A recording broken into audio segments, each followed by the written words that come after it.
amizade que rendeu a parceria para escrever um livro. Lennon Himalaia e Luca Oliveira são filósofos e professores.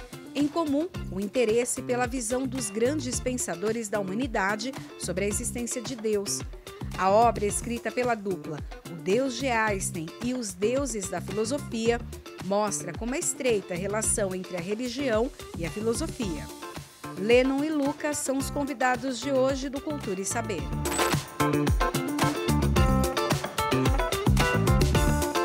Lennon, para começar, então, me explica por que o nome, O Deus de Einstein e Os Deuses da Filosofia. Então, nós pensamos em um tema, um nome que fosse impactante. Nós queríamos, porque há um debate muito grande na filosofia sobre a ideia de Deus. E o Deus de Einstein conta a história, né, que quando perguntaram para o físico Albert Einstein se ele acreditava em Deus, ele disse que acreditava no Deus de Spinoza, tá? Que o Deus de Spinoza é aquele que é representado de forma bastante simples pela natureza. Então, quando o Luca e eu decidimos colocar o nome da obra, nós pensamos nisso. Falávamos, que tal o Deus de Einstein e os deuses da filosofia?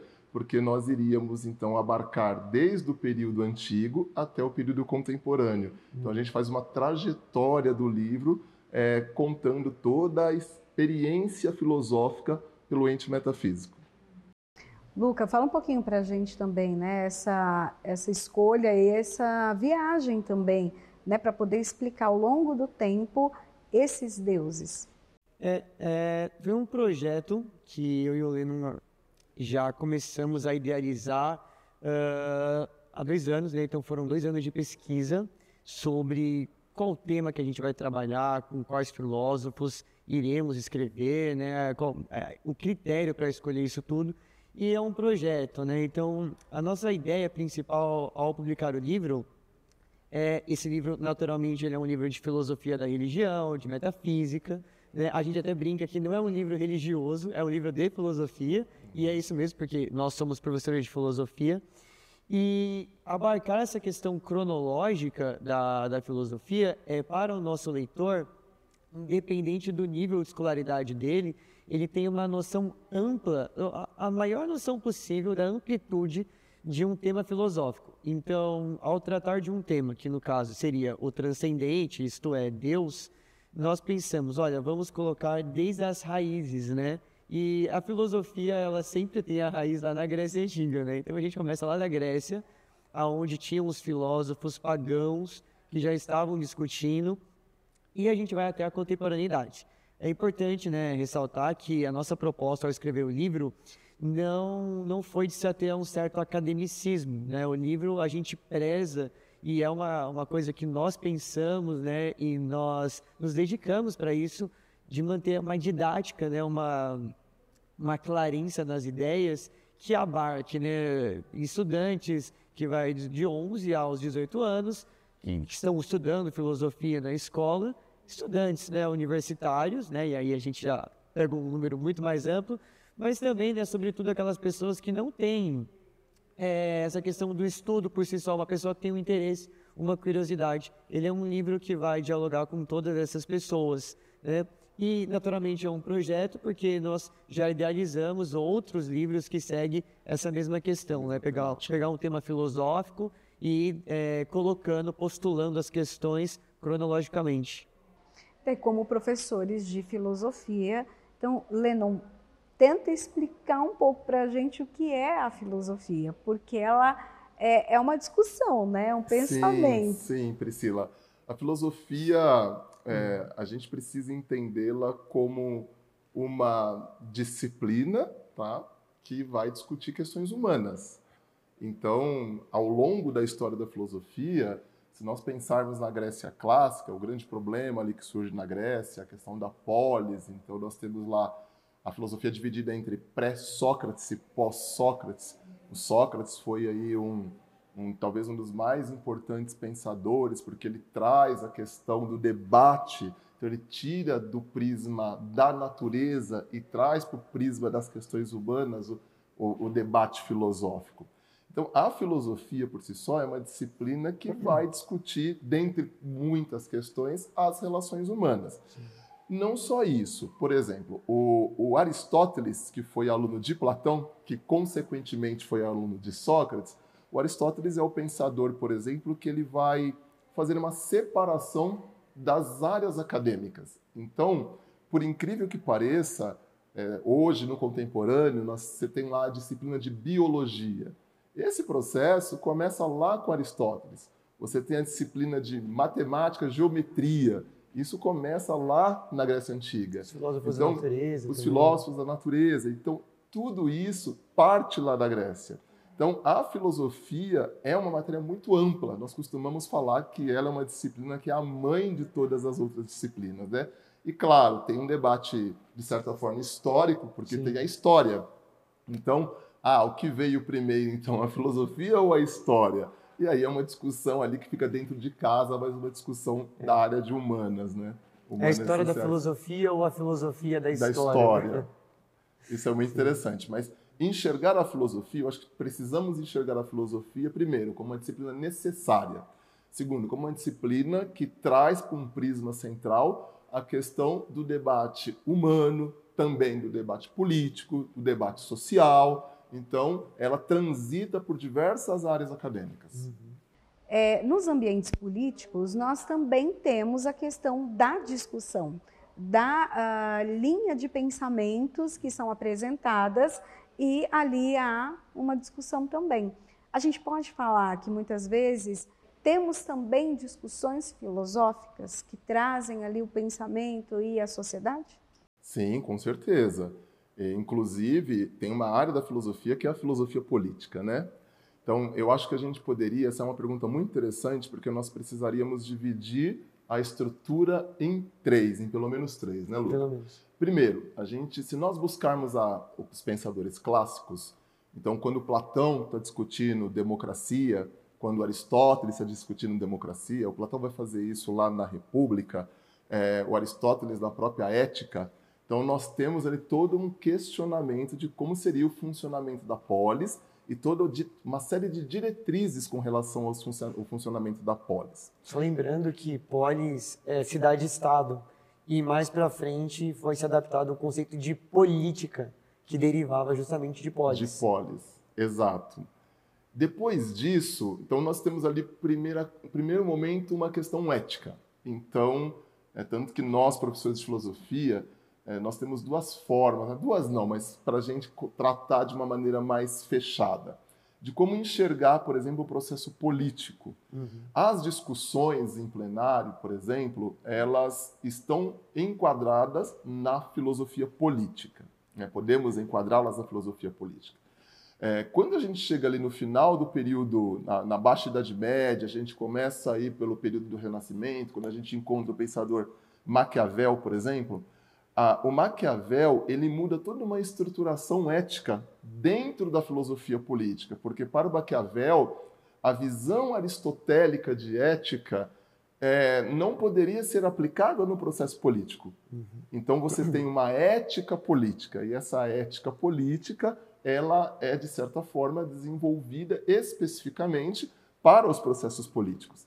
E depois, mais para frente, principalmente pós período iluminista, ali, transitando entre o período iluminista, quando Montesquieu desenvolve ali os processos da República, então o executivo, o legislativo, o judiciário, quando ele faz isso, ele está categorizando ali toda uma sistematização do próprio processo político.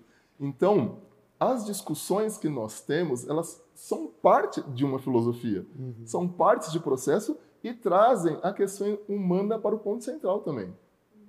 O interessante disso é que, como você trouxe na pergunta a questão da discussão, é justamente uma atividade filosófica da própria aula de filosofia. É você congregar em uma determinada turma, uma determinada sala de aula, seja ela qual for, qual nível superior for, você reunir diversas ideias e colocar ela em pauta, em discussão, para aprender o próprio processo democrático. Isso é um princípio da filosofia que já estava também lá na própria Grécia, né, principalmente com os modelos de discussões. Afinal, é lá que nasce a democracia, né, como a gente conhece. E de lá para cá, é importante a gente compreender que, por exemplo, quando o Lennon traz esses filósofos, né, que ele cita, Maquiavel, Montesquieu, nenhum deles necessariamente estão em acordo. Sim. Eles são muito plurais. A filosofia é uma possibilidade democrática muito ampla que você encontra diversas visões, cosmovisões congregadas em ideologias, em culturas, e coloca elas ali em discussão e debate. É aí que a gente vê toda a nossa atividade, a nossa produção filosófica. É por isso que a gente ressalta o valor da filosofia enquanto disciplina, enquanto área do conhecimento, porque a nossa sociedade em si, estruturalmente, economicamente, culturalmente, toda ela é fomentada nas bases de uma certa filosofia, de uma discussão, de um tópico, de uma reflexão. Uhum. E daí é isso que vocês também trazem para o livro, só que daí trazendo essa discussão, esse pensamento já na existência ou não de Deus. Exato. Não é vocês não querem trazer uma comprovação, mas são linhas de pensamento, é isso? Perfeito. Sim, a gente transita, nosso livro, O Deus de Einstein e os Deuses da Filosofia, a gente inicia lá atrás. Quando nós falamos lá atrás, na verdade, a gente abre com um pensador chamado Friedrich Nietzsche, que é um pensador muito conhecido da sociedade moderna e contemporânea por ter autoproclamado a morte do ente metafísico de Deus, né? Inclusive, existem 3 filmes muito conhecidos, produzidos por Hollywood, que é O Deus Não Está Morto. Esse filme é pautado na obra de Nietzsche. Então, Luca e eu decidimos abrir o nosso livro e tem o Quando a Nietzsche partir Chorou daí. Também, né? Quando Nietzsche Chorou, que fala um pouco também que fala disso. Um pouco disso. Então, nós decidimos abrir a obra a partir daí para depois criarmos os contrapontos. Sim. Então, a gente passa pela Grécia, a gente vai para a Idade Média, e nos filósofos da Idade Média, nós temos 3 grandes pensadores que a gente discute: o Tomás de Aquino, o Santo Agostinho e o Santo Anselmo. Então, cada um com uma visão sobre a ideia de Deus. Depois disso, nós vamos para os filósofos do idealismo alemão, a gente passa pelo racionalismo, até a gente chegar no contemporâneo, onde a gente discute a ideia de Deus pelo processo capitalista. E como que se daria isso, e também se isso é naturalmente possível. Então, nós criamos todo um processo cronológico para trazer essa visão. E você pontuou muito bem, Priscila, a ideia não é justificar a existência e não é negar, é mostrar essa cosmovisão. Porque há um mito na filosofia de que os filósofos não acreditam em Deus. E eu falo abertamente aqui para ti, isso é um mito. Você tem filósofos considerados racionalistas, ou seja, uma linha filosófica que entende a filosofia de forma racional, que justificam a existência de Deus. Tá? Só que isso não é, de certa forma, de um conhecimento amplo. Então, quando pensamos em desenvolver esse material, a nossa ideia era: vamos trazer este conhecimento, porque você tem dentro da escola racionalista, da escola empírica, são todas escolas filosóficas, tá? Racionalista que prevê a razão com o conhecimento, e empirismo que preza pela experiência como conhecimento. Como conhecimento. E, inclusive, nas escolas fenomenológicas, que aí vai prezar tanto por supera a discussão entre a racionalidade e a experiência, visões sobre Deus, sobre a existência. Da mesma forma que nós temos pensadores das mesmas escolas que não consideram. Então, é muito plural o debate filosófico. E isso enriquece o debate. O que, Luca, te surpreendeu nessa pesquisa que vocês fizeram, né, para conceber o livro? Uma coisa muito legal primeiramente, a gente ter essa noção de que, ao mesmo tempo, dentro de uma mesma escola, existe essa amplitude de visões, e as questões que são postuladas pelos filósofos, principalmente da contemporaneidade, são muito interessantes. Porque, veja, lá na Antiguidade, a gente abre o livro com o filósofo que matou Deus, o Nietzsche. Ele tem até esse aforismo, né? Deus está morto e nós matamos. Nós explicamos o que é esse aforismo, o que é essa ideia, e imediatamente nós já partimos para os clássicos. Os clássicos, esses filósofos mais da antiguidade clássica, né, os gregos, que são pagãos, e os medievais, que são cristãos católicos, eles encerram questões, eles definem pontos. Então, por exemplo, Santo Agostinho, que é um filósofo que nós tratamos aqui no livro, ele trata muito da questão do livre-arbítrio. E é muito interessante que no processo de pesquisa, nós vimos que existem católicos, por exemplo, que não têm contato com a obra do Santo Agostinho, né? O São Tomás de Aquino, que é um sucessor do Santo Agostinho, ele prova a existência de Deus. Ele faz uma física, ele faz uma teoria filosófica provando o porquê Deus existe. A gente explica isso também, é muito interessante. Só que, passando pela Idade Média, passando a modernidade, os processos políticos, econômicos, culturais, a gente passou pela Revolução Industrial, Revolução Francesa, né, tecnologia, surgem novas questões, né? Então, por exemplo, os filósofos subjetivistas, que são aqueles mais românticos, eles se questionam, aonde que estava Deus na escravidão? Aonde que estava Deus numa guerra? Aonde que está o agir de Deus? E colocam novos temas para se debater. E é muito interessante que aprimora a visão, ainda mais a nossa visão que está olhando de certa maneira, de forma imparcial, planando, né, por todos esses filósofos. A gente consegue fazer uma linha cronológica do tempo, do que é esse conceito, como ele se aprimora, o que ele retorna. Então, por exemplo, hoje nós debatemos muitas questões que já são debatidas na Idade Média, que já são colocadas ali. Né? Da mesma forma, esses filósofos subjetivistas, né? Então, por exemplo, a essência do cristianismo, que é um tema que a gente debate, né?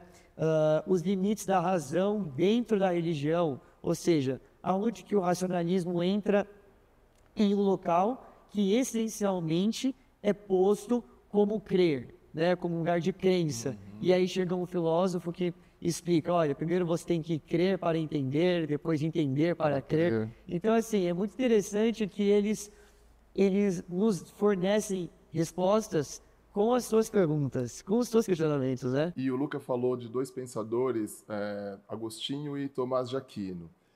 O Agostinho, e o Luca falou também dos pensadores gregos pagãos. O Agostinho é um pensador que ele está pautando a obra dele em Platão, um grego.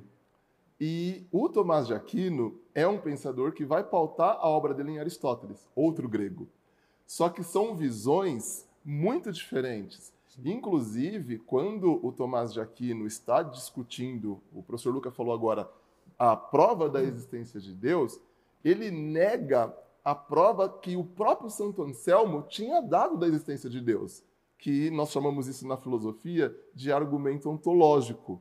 Tá? Ele fala assim, olha, sim, existe, e o primeiro princípio para a existência que o Tomás de Aquino vai trazer é o motor imóvel, a necessidade de um motor imóvel para gerar todas as coisas.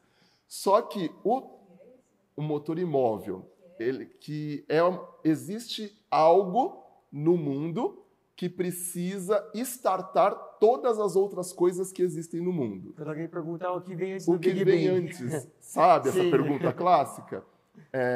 Então, o Tomás de Aquino diz, isso é Deus. Tá? Só que o Santo Anselmo, quando ele discute Deus, ele fala assim, Deus é aquele que não se pode pensar nada maior.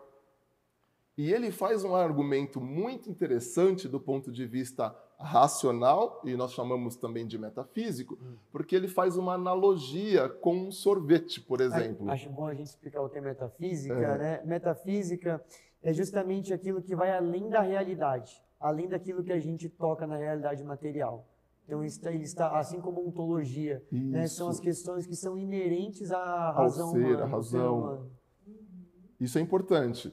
E aí, obrigado, Luca. E aí, quando o Santo Anselmo faz isso, ele faz uma analogia muito interessante com um sorvete, e aí ele questiona uma pessoa que ele classifica como louca, né? E aí ele fala assim, ele conclui que se Deus é aquele que não se pode pensar nada maior, por mais que Deus seja algo que transcende e seja metafísico, então, por mais que na minha realidade eu tenha um sorvete, Deus é maior que esse sorvete. Tá? Nós estamos, naturalmente, reduzindo aqui, fazendo um reducionismo do conceito para que entendamos. O Tomás de Aquino, que também é um pensador cristão, ele não aceita isso. E isso é uma curiosidade impressionante, por isso que a gente fala que é muito plural. É um católico que veio da corrente cristã e ele fala assim, não concordo. Sim. E aí, a partir daí, ele faz a teoria dele. Então, toda essa visão, essa cosmovisão, enriquece o processo. E muitas vezes nós não temos, né, a dimensão do quanto esse processo é enriquecedor. E vocês já levaram para a sala de aula esse tema, esse livro? Eu vou ser bem sincero, eu levo esse tema, mas eu não levei o meu livro. Eu tenho vergonha de me autocitar. Esse tema constantemente eu levo em sala de aula. Eu acho muito importante debater isso. Tem até uma questão, né, de política, religião e futebol não se discute. Aí eu sou totalmente contrário a isso. Em sala de aula eu discuto isso tudo, porque a partir do momento que a gente vive uma sociedade que não sabe discutir política e religião, sobretudo, a gente tem um problema social muito grande. Então, eu acho muito interessante a gente debater esse tema, até mesmo para os nossos estudantes e os nossos pais, porque a família interage muito com isso, ter uma noção da amplitude do pensamento, da cultura e da própria religião. Porque, por exemplo, dentro de... tratamos aqui de santos, né, da Igreja Católica Medieval. Hoje, há correntes filosóficas cristãs católicas que não concordam com esses cristãos católicos medievais, né? A gente viu aqui agora, né, o Leandro contando, de dois filósofos que estão ali no mesmo período e discordando de si. Então é importante ter esse conhecimento, ter essa noção e se apropriar, se engajar dele, que é muito importante, né? Porque quando a gente entra em sala de aula, a primeira coisa que os alunos perguntam é se a gente acredita em Deus, se a gente é ateu. E eu sempre pergunto, né, o que é Deus para você?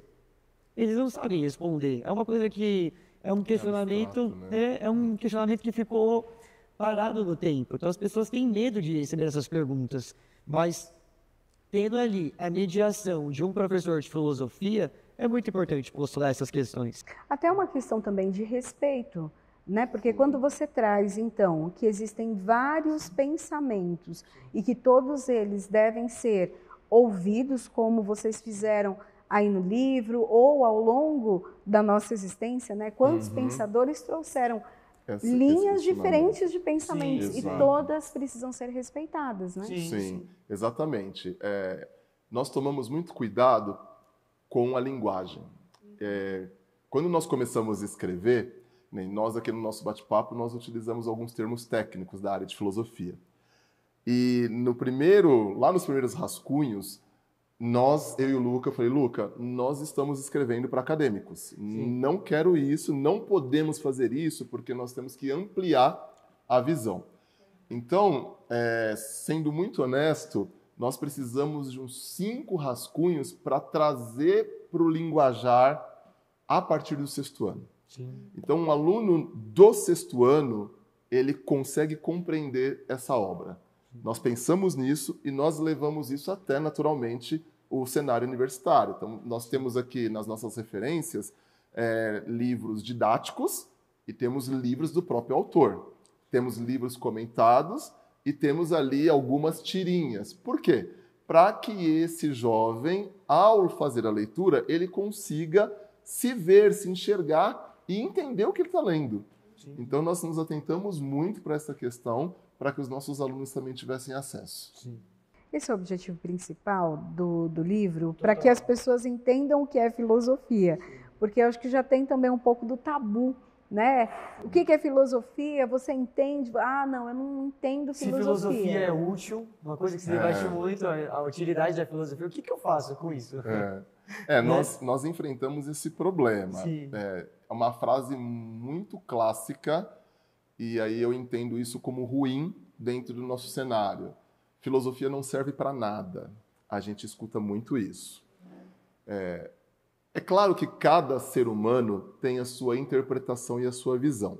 Mas o jovem que está em construção de pensamento, talvez, e aqui eu só estou divagando, né? Talvez ele ainda não tenha a dimensão da importância da filosofia. Então, quando é verbalizado que filosofia não serve para nada, nós estamos verbalizando, olha, eu não quero racionalizar, eu não quero raciocinar, eu não quero falar das experiências, eu não quero partir para os fenômenos, eu não quero entender Grécia Antiga, e aí vai. Então, eu sempre tento mostrar isso para meus alunos. Olha, é legítimo você não gostar da disciplina, desde que você compreenda o que é a disciplina. Sim. A partir do momento que você compreendeu, ok, então tudo bem.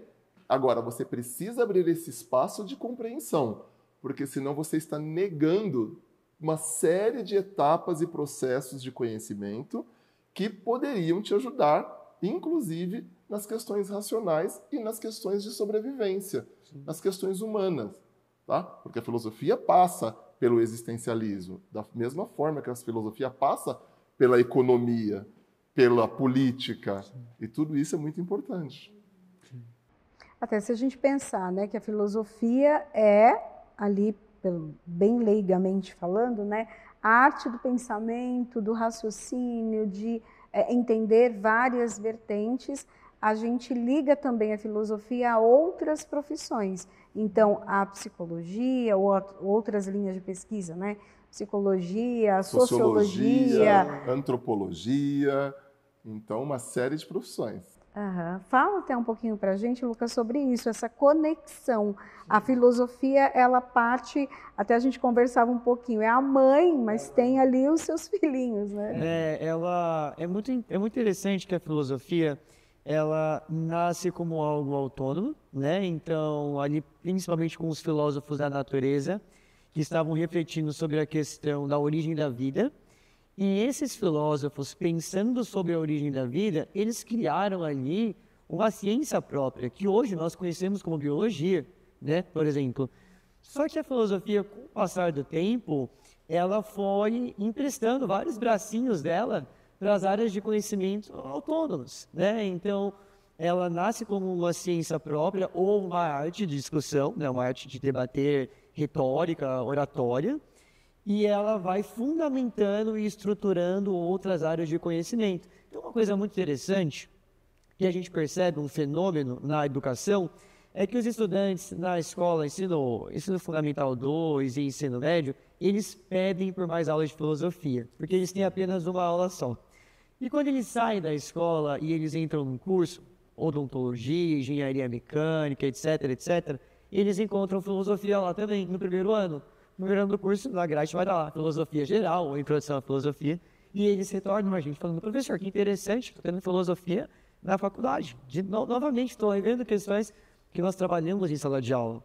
Por quê? Porque a filosofia é justamente esse campo, essa disciplina, como o Lennon trouxe, que dialoga com outras fontes de conhecimento, com outras áreas de saber. Porque se tem uma coisa que é importante para se conviver em sociedade, é você, pelo menos, ter uma noção de argumentação, ter uma noção de reflexão e senso crítico. Né? Hoje em dia é uma coisa muito cobrada de todos os profissionais. Criatividade e senso crítico. A ciência, a área do conhecimento que produz isso, é as humanidades, né? Sobretudo a filosofia. Então é justamente esse campo que a filosofia, como mãe, né, ela é apelidada de mãe de todas as ciências, porque ela foi a primeira, né, que foi colocada. Né? Então, por exemplo, isso antes do século I, tá bom? Depois de Cristo. Se havia um poeta, ele era chamado de filósofo, ele não era chamado de poeta. Se havia um pintor, né, um artista, ele era um filósofo, né? Então, até mesmo na modernidade, século XV, XVI, eram chamados de filósofos, né? Então, se vocês pesquisarem, por exemplo, Michelangelo, na biografia dele vai aparecer lá, arquiteto, inventor, cientista, filósofo, poeta. A filosofia sempre vai aparecer, ela sempre vai estar lá nas estruturas do pensamento humano, né? Desse comportamento como um todo. E vocês entendem como professores até a necessidade de ter a filosofia dentro, né, lógico que do currículo escolar, mas trazendo os pensadores, mas ajudando os adolescentes, as crianças a pensar. Hoje em dia a gente tem uma tecnologia tão avançada e presente na vida deles cada vez mais cedo, que muitas vezes não precisa pensar, parece que o aparelho já dá uma resposta. E agora, a gente tem, por exemplo, o ChatGPT que já dá resposta de tudo. Como que dá para trazer e estimular os alunos a pensar? Eu vou tentar responder, é uma questão complexa, né? O que está acontecendo hoje? O que a gente percebe? Essa geração, ela, por estar crescendo com esse aparelhinho que nós temos aí, o celular, e ter fácil acesso à internet, à rede mundial, essa geração, ela, de fato, ela tem encontrado dificuldades para pensar. A inteligência artificial veio e a inteligência artificial facilitou o que, de certa forma, já estava fácil. O que a inteligência artificial faz? Ela junta todo aquele conglomerado que estava separado na internet e fala assim, Lennon, agora você pode, em um único lugar, perguntar e eu te respondo. Se nós olharmos para a história, da minha geração, por exemplo, eu me deslocava, eu ia até uma biblioteca, eu pesquisava, eu tinha que tirar xerox, eu ia para um mimeógrafo, e aí por aí vai. E esse exercício por si só fazia com que eu compreendesse tudo o que eu estava fazendo e que aprendesse um pouco daquilo que eu estava lendo, porque eu era, de certa forma, entre aspas, né, obrigado a fazer essa leitura. Hoje, isso é muito difícil. É muito difícil. E essa é uma luta que temos tido em sala de aula, tá? Inclusive com muitos trabalhos, muitas atividades sendo desenvolvidas pelo chat. Isso é uma realidade. Você perguntou o que tentamos fazer para motivar os alunos. A gente exatamente explica a questão do senso crítico. A gente explica a questão da racionalidade. A gente explica por que é importante ele fazer a leitura e ele tentar desenvolver aquele material. Se você tentar proibir o uso, você vai ter problema. Porque isso é o desejo. Em sala de aula já não se pode usar essas ferramentas. Sim. Então você não pode usar o celular, você naturalmente não pode usar o chat. Mas se você falar para o aluno, você não vai fazer, você vai aguçar a curiosidade desse aluno. Então, eu e o professor Luca, que nós temos aí uma linha muito parecida do ponto de vista pedagógico, a gente sugere, olha, você pode usar a ferramenta desde que você use para consulta. Quem vai desenvolver é você, tá? Outra ferramenta que eu trabalho, muitos filmes. Então, trabalhamos as teorias dentro de sala de aula e apontamos filmes que eles possam identificar a teoria. O chat não vai estar lá, o filme X trabalha com a teoria Y, a não ser que seja um filme destinado para a área. Caso contrário, não. Então, a gente busca os filmes. E um outro caminho, reportagens. A gente trabalha também com bastante reportagens, cotidiano, trazendo as questões filosóficas do dia a dia, para que esse aluno consiga analisar, pegar aquele texto, analisar e, em sala de aula, construir todo um processo filosófico. Agora, Luca, como, então, ter um livro escrito por dois pensadores, né, dois filósofos, dois professores, quais as dificuldades e desafios que vocês tiveram até para conceber um livro com duas cabeças pensantes? Primeiramente, muito obrigado pelos filósofos, né? Pelos pensadores. Pelos pensadores, né? Que é até sem graça. Na verdade, é uma coisa muito complexa, porque quando a gente começou a escrever, né, o Leandro até comentou aqui, né, ele trouxe esse dado, né, da gente ter feito 5 manuscritos, e foi realmente isso.